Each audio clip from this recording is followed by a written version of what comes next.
Hey guys, with the War Within pre-patch now on live servers, everyone can get their hands on the new class and spec trees for the Elemental Shaman. Now guys, I have to tell you, this is the second time I'm having to record this video because previously I had finished a video and right before I was putting it out, I realized they had made changes that had made the video completely outdated and not worth posting. So just to give you an idea on how quickly these things are changing and will continue to change throughout the course of the pre-patch and then going into the War Within. Now the best way to keep track of like these constant changes is honestly more with written guides, because those guys can get into their previously already made guides and just make updates, which are much easier than trying to go back and fix a video. Once you put a video out there, it's just kind of out there. So keep that in mind. The written guides that I would suggest would be the Wowhead guide by Hawk Corrigan or the Icy Veins guide by Stormy. So just to keep those in mind. And I will try my best to get out another video if anything catastrophic changes to the way that the spec plays in any given scenario. So with that being said,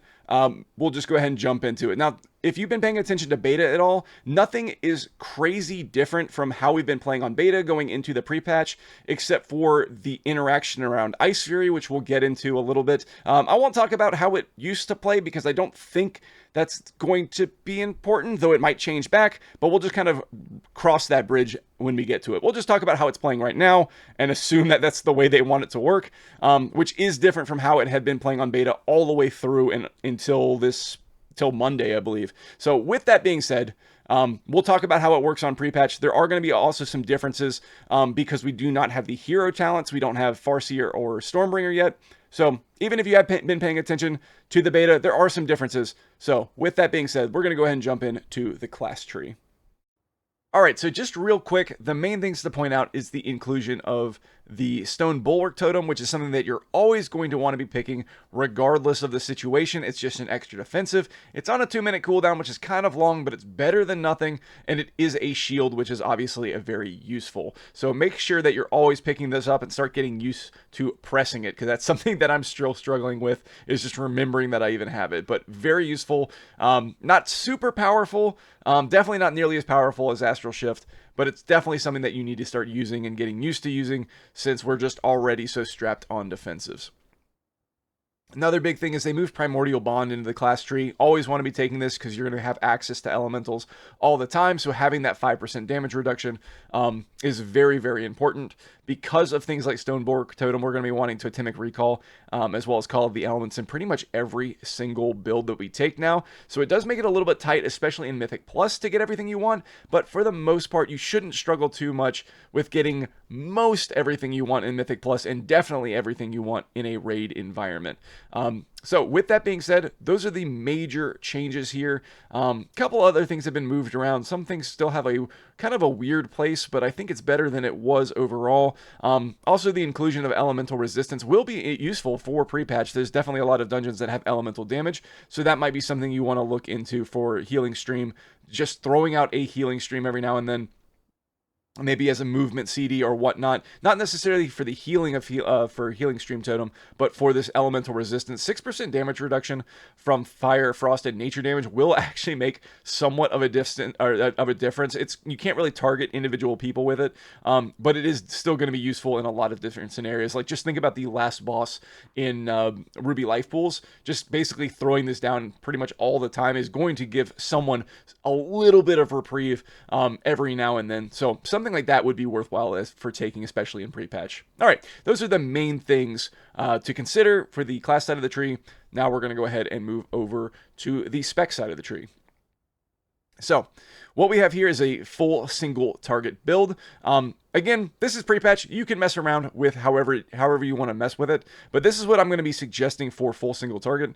The biggest differences between how it played in Season 3 and Season 4 are going to be the fact that you actually care about spenders. That's going to be one of the biggest changes. You're going to be still casting a ton of Lava Burst. That's still going to be like kind of your primary cast. That's what you're going to be doing 90% of the time. But the big difference here is you're not going to want to let yourself overcap with your Maelstrom. You really want to make sure that you're using all of your Maelstrom on your spenders and not overcapping.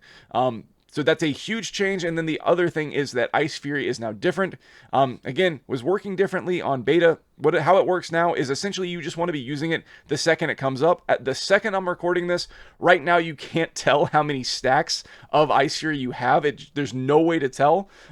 So what I'll suggest until that gets fixed is the second that you get an Ice Fury, you just want to be using it.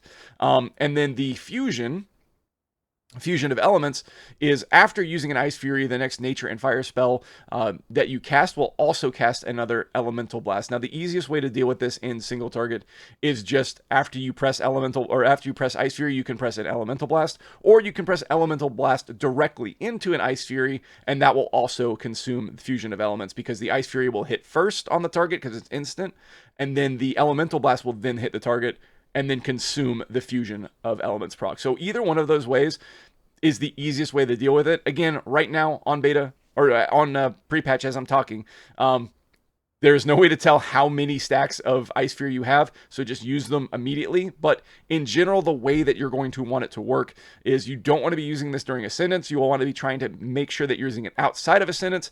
However, you want to make sure you're not munching one of these procs or one of these stacks of Ice Fury. So if you ever get up to 2, you want to use one right away. But if you're just sitting on 1, you want to try to use that outside of your Ascendance window.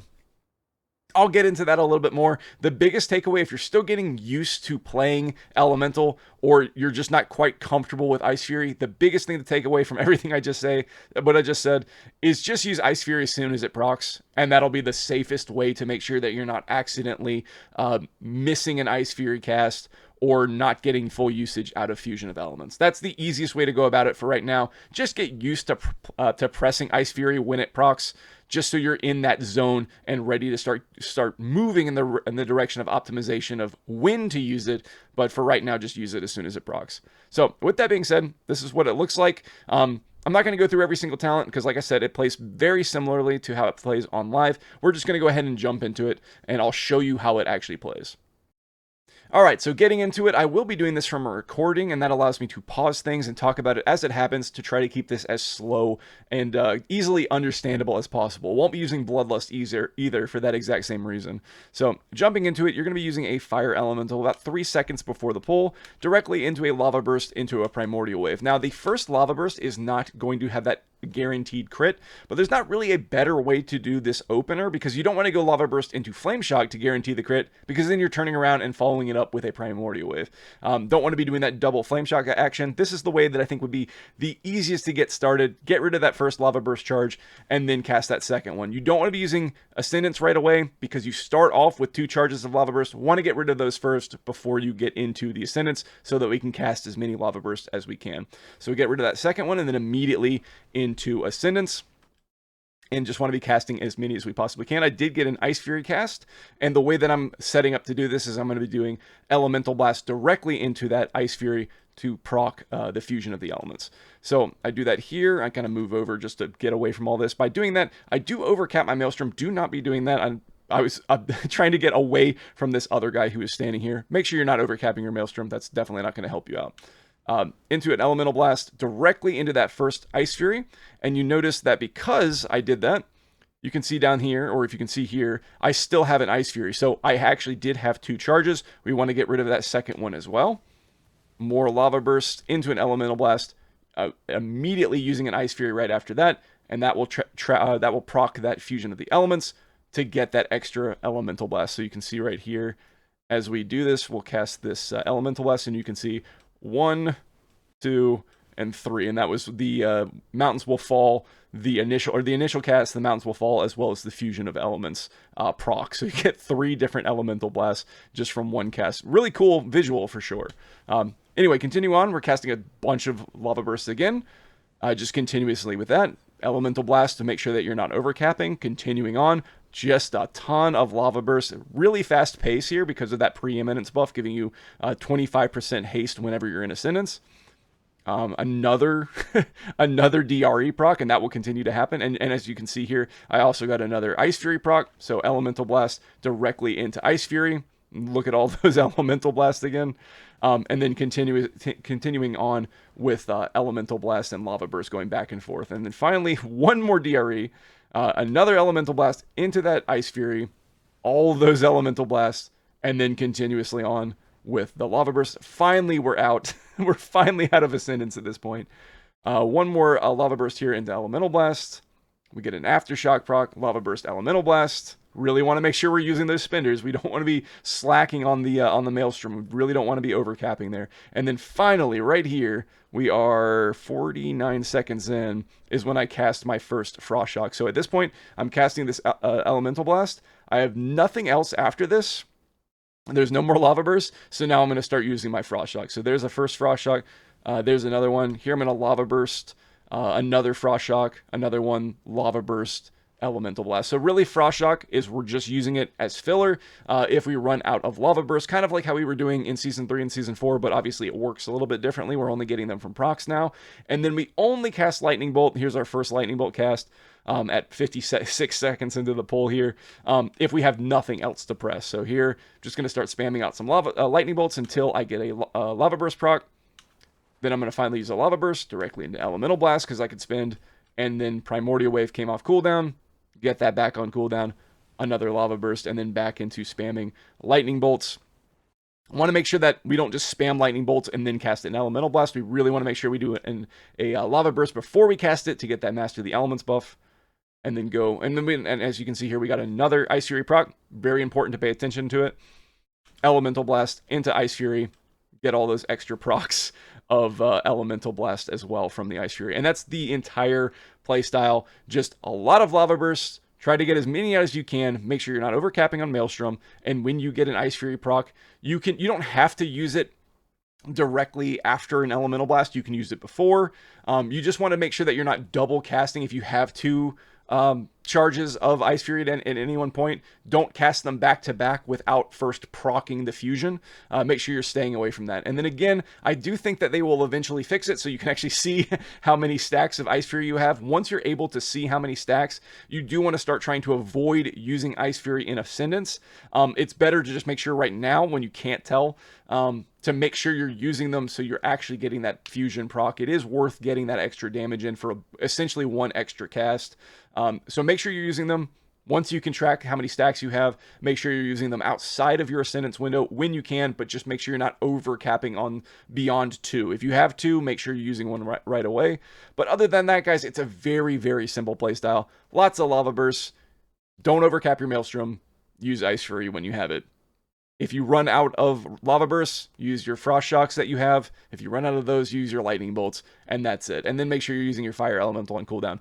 Very, very simple playstyle. Slightly more involved, I guess, than in Season 3 and Season 4, but nothing too crazy. So that's how that looks, and now we'll go ahead and move on to Mythic Plus.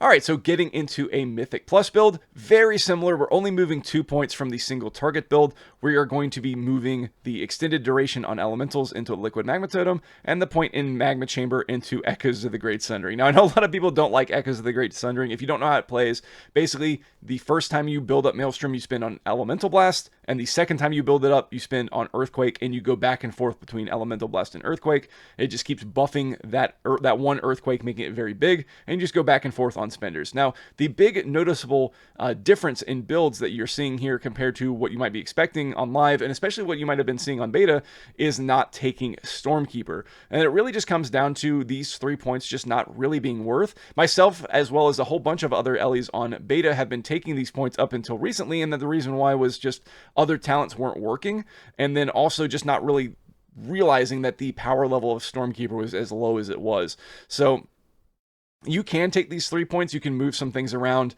if you want to grab these. However, I think this is probably going to be a build that you'll start seeing more and more often, especially in beta, as we get closer to the War Within. But that being said, that could be changed tomorrow. But right now, this is what I believe will be the best working build for Mythic Plus. So with that said, we'll just go ahead and jump into how it plays. It's very, very simple. You'll be using your Fire Elemental first. Primordial Wave into a Flame Shock to get up to 3 targets. Because of that surge of power from your 2-piece into a Liquid Magma Totem. That gets us up to 6 targets. That's our cap. And now we are going to do exactly what I was saying before. Spam out a whole bunch of Lava Bursts, and then go back and forth between Elemental Blast. I proc a DRE right here, so I have Ascendance. Go into an Elemental Blast, Lava Burst, Earthquake. Lava Burst, Lava Burst, Lava Burst, into an Elemental Blast, Lava Burst, into an Earthquake. And that was when I decided to use Ascendance. I was low on Maelstrom and low on charges. Went ahead and used that that Ascendance, get that extra haste, get that explosion of damage, So make sure you're using Ascendance as well. It will be good for AoE. Just remember that it's also really good for single target. Depending on the scenario, you might want to use it for one or the other. It is a 3-minute cooldown, so that will matter. But anyway, continuing on, my next Earthquake is empowered, so I'll do Earthquake next, some more Lava Burst, Elemental Blast, some more Lava Burst, Earthquake. And that is the entire playstyle. It's very simple. It's basically as simple as it was in Season 3 and Season 4. Maybe a little bit more sauce in there because of the Echoes of the Great Sundering. But for the most part, very, very easy. Now, you did notice that I did take Ice Fury as well. And I just procced one. You can see right there, I have an Ice Fury. The big difference from how it was working on beta to now pre-patch, this is the reason why I had to restart the entire video and re-record, is because it is essentially useless now in AoE, which is not the way it had been working on the beta. We're not sure which way is intended, but this is how it's working right now on pre-patch. You do not use it in AoE at all. It just sits there. The way to use it for Mythic Plus is as things start dying, if like the pack is almost over and you don't want to accidentally proc a deeply rooted elements, you can switch to using Ice Fury to just make sure you're just doing some damage to the mobs, but not accidentally proccing an Ascendance right before you're done killing a pack. You can also use it just for movement. If you need to move and you don't have a Lava Surge proc, you can use it for that as well. And then also, just like I was talking about in the single target portion of the video, you will still be using it there. It does a ton of extra damage that's essentially free. So you'll be doing that tech in your Mythic Plus build as well with Ice Fury. But again, not really using it in any kind of an AoE situation. It's just powerful enough, and there's not really a good place to put those other talents. Not really a good place to move them yet. So for right now, it's best just to use for movement as well as finishing packs as well as the single target. But again, very, very simple playstyle. Just a ton of Lava Burst, Elemental Blast, and Earthquakes. And then obviously keeping up with your Primordial Wave. Make sure you're using that on cooldown. And then also, very important, make sure you're keeping up with your Fire Elemental as well. Because we're not used to taking, if you've been playing in Season 3 and Season 4, not used to taking Skybreaker's Fiery Demise, it's going to be coming off cooldown very, very quickly with this build. So keep that in mind. Just make sure you're slamming it pretty much on cooldown. Don't be using it when you could be pressing like a Lava Burst or otherwise. It's not that important, but especially when you're trying to make sure you're keeping up those Flame Shocks, make sure you're keeping him out as well. Another good movement CD, or just using it before the next pull, but he comes off cooldown extremely quickly, so make sure you're paying attention to his cooldown as well. So like I said, very, very easy playstyle. And now we're going to get into some lightning talk, because there really aren't lightning builds per se for the pre-patch, but we'll talk about them anyway. All right, so here's an example of what you can do with like a lightning build. As you can see, we're taking a much different talents, going straight down here to a lightning rod, and obviously taking Stormkeeper in the light. But you will notice that we are still taking the Primordial Wave package, as well as the Splintered Elements, Liquid Magma Totem, and such. This is going to be important because you're going to be taking Primordial Wave no matter what, because of the 2- and 4-piece set. We still need to have a way to trigger it, and basically the way you'll be doing this is you'll be just spreading Flame Shocks as you would in a fire build, but the difference here is that you're not really focusing on the Lava Burst like you are in a fire build. You're just getting it going for Splintered Elements and then kind of forgetting about it for the most part, though you do still want to keep up with Flame Shocks, because Flame Shock is still a good amount of your damage source, as well as the cooldown reduction from Skybreaker's Fiery Demise, getting back your Storm Elementals pretty quickly. It's a good synergy. And then the rest of it just goes back and forth between using Chain Lightning instead of Lava Burst, and then going back and forth between Elemental Blast and Earthquake. So the way that this looks, we'll just pull this back up over here. It's kind of weird. It just doesn't feel like it quite fits, but this is kind of the best case scenario you kind of have right here. Again, spreading your Flame Shocks, Lava Burst into like Stormkeeper, Chain Lightnings, Elemental Blasts, and Earthquakes. It's kind of hard to keep everything going at once. It feels like you're juggling too many things right now. Now, the Chain Lightning casts are very quick right now because Storm Frenzy, which is one of the talents, it's the one... Here, I'll just pull it back up real quick. Is this one right here is extremely bugged right now. It's proccing off of every single tick of Earthquake, which is clearly a bug, and will get fixed eventually. But right now, that's how it's working. So if you want to be super cheesy with Chain Lightning, go ham. Might be fixed by the time you're watching this video, which is how I'm casting these Chain Lightnings out so quickly. But at the end of the day, this build feels just really... I don't know. It doesn't quite do it for me. The much shorter durations on Flame Shock feels like you're having to juggle it more than you even are in a fire build. You can ignore it and just kind of do it right at the pull, and that's it. But I don't know. It's not really a great playstyle. It's not quite there yet. But again, if you're looking for a way to just be doing a lot of chain lightnings, you can do this build and just maybe not pay as much attention to the flame shocks, though it does reduce the cooldown of your storm elemental. So that's kind of what I would suggest. Again, I'm not very excited about it right now, just because it's just not tuned in such a way for it to really make sense right now on live.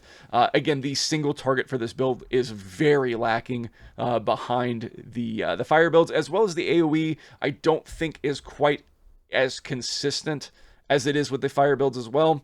If you want to play it, this is kind of what I would suggest.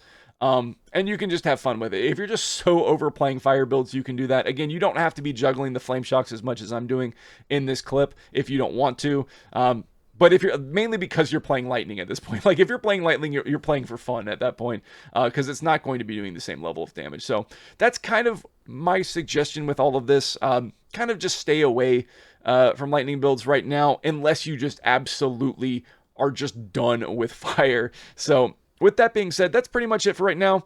Let me know your feedback. What do you guys think about lightning builds being kind of still back burner? Like, even just like real talk, just messing around on beta and on pre-patch, there just doesn't really feel like there's room or any kind of like real design goals around lightning builds. Maybe that's unfair. Do you guys think that's unfair? Do you think these talents have some support for a pure lightning build? I don't quite see the vision yet. Hopefully there'll be some changes to come. But what do you guys think? Let me know in the comments down below. Are you guys ready to play Fire for another season? Let me know. I also have a Discord if you're interested in reaching out to me directly. If you have any questions that you'd prefer to ask one-on-one, feel free to reach me out there. I also stream at Twitch at twitch.tv/ridmark, so feel free to give me a follow if you're interested in that kind of stuff. I stream a lot of beta content right now, and I've done all of the raid testing so far, except I think I probably will miss the one on Thursday. Unfortunate. But other than that, guys, I hope you have a good day and enjoy the pre-patch.